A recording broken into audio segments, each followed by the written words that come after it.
Hello, welcome back to my channel. আমি মিতালি। আমার নতুন একটা ভিডিওতে অনেক অনেক স্বাগত। আর এখন 10:30 মতো বেজে গেছে, 10টা পর্যন্ত বেজে গেছে। আর খুব তাড়াতাড়ির মধ্যেই থাকি, সকালটা খুব ব্যস্তর মধ্যেই থাকে। তো এখন চান করে এসেছি, ভাবলাম এখন ব্লগটা একটু চালু করা যায়। আর এই যে চান যদিও অবশ্য আগে হয়ে গেছে, একটু ওই সান প্রোটেকশন ময়শ্চারাইজার এগুলো লাগানোর জন্য এখন এসেছি। দেখতে থাকো তোমাদের। তারপরে এখানে রান্নাটা বসাতে হবে, তো তারপরে আবার কথা বলছি। তো এই যে রান্না বান্না শেষ করে নিয়েছি, আর মাঝখানে কোনো ভিডিও করা হয়নি। রান্না এই যে শুক্তোর ডাল হয়েছে, এটা তেঁতো শাক ভাজা হয়েছে, আর মাছ ভাজা মোটামুটি শাশুড়ি মায়ের খাওয়া হয়ে গেছে। শাশুড়ি মায়ের শরীরটা অসুস্থ, আর এটা মাছের টক।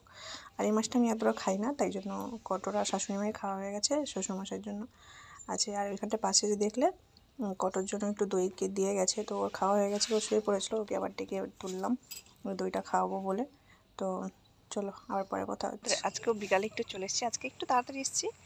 আর কালকে একটু সন্ধ্যা হয়ে গেছিলো, কালকে ব্লগে তোমরা দেখেছো। আজকেও চলে এসেছি বাগানে। উফ, কী যে ভালো লাগে এই জায়গাটা, এইটুকু জায়গা কী যে ভালো লাগে। তোমাদের একটা জিনিস দেখাই, জায়গা, এইটুকু জায়গা যে কি ভালো লাগে দেখতে। এখানে দেখতে পাচ্ছ একটা ছোট্ট লেবু, এটা এটা বলেছে এটাই এরকমভাবেই কেনা হয়েছে, কিছুদিন হলোই কেনা হয়েছে। এই লেবু গাছটা, লেবুটা পেকে গেছে, ছোট্ট লেবু গাছ, লেবু হয়েছে এই ছোট্ট লেবু গাছটাতে। আর তোমাদের আরেকটা জিনিস দেখাই, সেটা জিনিসটা দেখাবো বলেই এখন ক্যামেরাটা অন করলাম। জিনিসটা দেখাই, কালকে ব্লগে দেখছিলে তোমরা, এখানটা একটা প্যারা গাছের প্যারা বাঁধা আছে। আর দেখো আজকে এখানটা আস্তে আস্তে ঘুরে ঘুরে দেখতে দেখতে দেখলাম কি সুন্দর হয়ে গেছে প্যারা দুটা। এটা নিয়ে নিতে হবে, নাহলে হনুমান নাহলে পাখি মোটামুটি আর আমাদের খেতে দেবে না, তাই জন্য এটা নিয়ে নিতে হবে।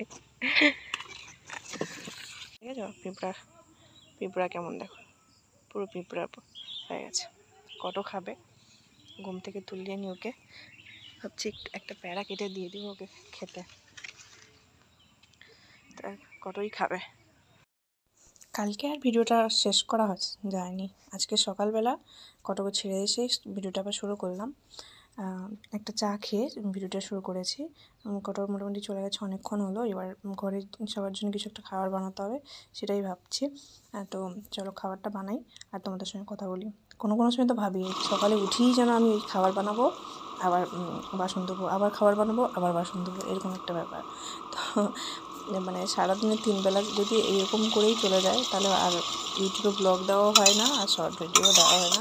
তাতে তো কটর এত ঝামেলা ওকে একটা 1 গ্লাস জল খাওয়াতেও মানে কবে বড় হবে এরকম একটা সবসময় মনে ভাবনা থাকে। কোনো সময় তো এত বড় হয়ে গেল আর ছোটো জিনিসগুলো কিউট জিনিসগুলো আর দেখতে পাবো না, এরকম একটা ভাবনা কোনো সময় আসে। যখন বিরক্ত হয় মনে হয় দৌড়, কবে যে বড় হবে, কবে যে কী হবে, এরকম একটা ভাবনা। তো এই যে সব রকম সবজি দেখতে পাচ্ছি তোমরা, কুঁদরি, আলু, পেঁপে এইসব দিয়ে মোটামুটি গাছেই শুধু আলুটা কেনা দিয়ে এইগুলো ভাজার জন্য ঢাকনা দিয়ে রেখেছি। এখানটায় ঢাকনা দিয়ে রাখতে কটর জামা কাপড়গুলোও কেচে নিয়েছি, ওগুলো শুকাতে যাবো।